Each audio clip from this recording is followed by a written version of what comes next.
Hi guys, in front of me Logitech M325s, and now I can show you how to solve problems when this mouse is not turning on.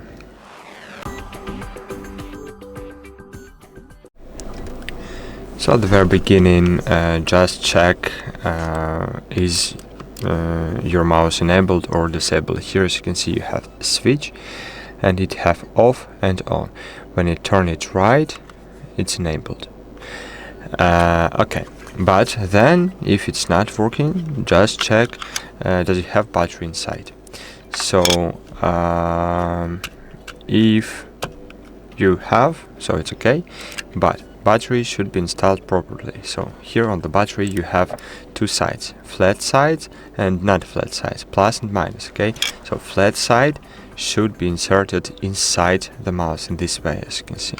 So here is the flat, right, and just insert it in this way. Okay, then don't forget, it's not the Bluetooth mouse, it's dongle mouse. To make it working, you should insert this dongle in your computer.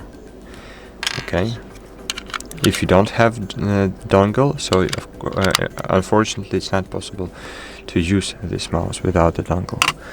So just take this dongle and insert in your PC, and then it will work.